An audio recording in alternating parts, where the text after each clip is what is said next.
Monsieur Rabiou Albert, je suis le conseiller technique du président de la commission de l'UMOA. Voilà. Tout d'abord, je souhaitais vraiment remercier nos amis de la presse qui nous donnent l'opportunité vraiment de présenter les objectifs attendus à travers cette 5e réunion des organisations intergouvernementales de l'Afrique de l'Ouest.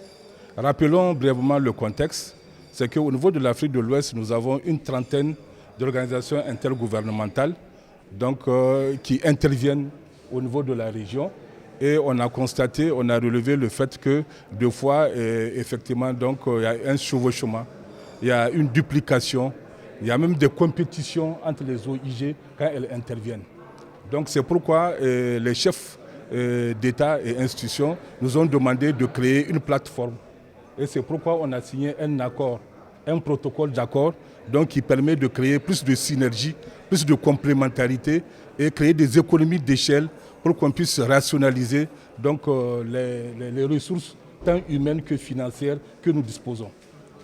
C'est pourquoi nous avons tenu aujourd'hui cette rencontre qui fait suite à la réunion d'Abidjan pour laquelle nous souhaiterons quand même mettre en place les fondements, dépoussiérer effectivement cet accord parce que depuis sa signature, c'est 2 ou 3 réunions qui ont eu lieu. Donc nous souhaiterons donner une dynamique nouvelle à cette plateforme, surtout qu'il y a des sujets émergents aujourd'hui qui sont là. Nous avons l'insécurité, nous avons le changement climatique, il y a effectivement les questions du numérique et autres. Donc nous souhaiterons quand même qu'il y ait plus de synergie entre les OIG pour qu'ils puissent quand même apporter une valeur ajoutée au niveau de ces grandes thématiques au sein de la région UMOA. Donc voilà effectivement globalement les objectifs que nous attendons et c'est surtout une préparation de la réunion des chefs d'institution que nous préparons aujourd'hui. Voilà, donc c'est un accord, c'est un protocole d'accord de concertation et de coordination entre les OIG.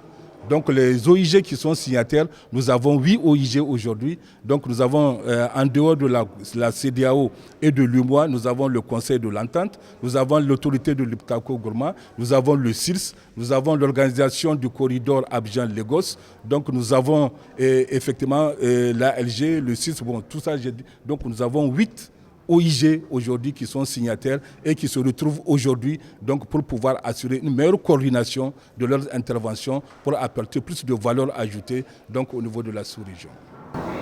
On sait que cette réunion intervient aussi dans un contexte assez particulier avec les changements anticonstitutionnels du gouvernement, surtout dans la zone de l'UMOA. Comment appréciez-vous justement cette situation ? Et justement, c'est le contexte, effectivement, comme vous l'avez décrit, effectivement, c'est un contexte effectivement, qui s'est imposé au niveau de la sous-région et toutes ces institutions effectivement, travaillent là-dessus pour pouvoir assurer une meilleure coordination pour permettre quand même que cette situation soit désormais derrière nous. Donc toutes ces institutions œuvrent et travaillent ensemble pour pouvoir réaliser effectivement une meilleure normalisation de la situation. Salif Outiem Touré, je suis le directeur de l'Union douanière de la fiscalité de la commission de la CEDEAO. Alors, de sortir de cette réunion, quelles sont les attentes justement que vous voudrez peut-être quelles recommandations doit-on s'attendre justement au sortir de cette réunion? Je crois qu'on a une seule région, l'Afrique de l'Ouest ici. Et cela est naturel que nous travaillons ensemble. C'est vrai que la commission de la CEDEAO et la commission de l'UMOA sont des organisations, qui sont, si tu voulais, la cheville ouvrière de tout ce qui est processus d'intégration dans notre région. Mais on sait aussi qu'il y a d'autres organisations intergouvernementales qui interviennent dans la région. Et il y en a plusieurs. Et on ne peut même pas finir de les dénombrer, puisqu'il y en a qui se créent tous les jours. Donc il était nécessaire qu'on ait au moins une plateforme de dialogue, de travail, de manière à ce que ces organisations intergouvernementales puissent collaborer et faire en sorte qu'il y ait une synergie d'action, une complémentarité et de faire en sorte qu'on puisse travailler ensemble et atteindre les mêmes objectifs, c'est-à-dire le développement de notre sous-région. Donc c'est normal qu'au niveau de la commission de la CEDEAO et au niveau de la commission de l'UMOA, des initiatives ont été prises pour regrouper l'ensemble des organisations intergouvernementales de notre région de manière à ce qu'on ait une plateforme de travail. Parce qu'on ne peut pas travailler s'il n'y a pas de règles établies, s'il n'y a pas en fait un accord clair où chacun a un rôle bien précis et de manière à ce que la subsidiarité, qui est en fait la règle en la matière, puisse quand même évoluer et être mise en œuvre dans un contexte beaucoup plus harmonisé. Je crois que c'est ce que nous tentons de faire ici.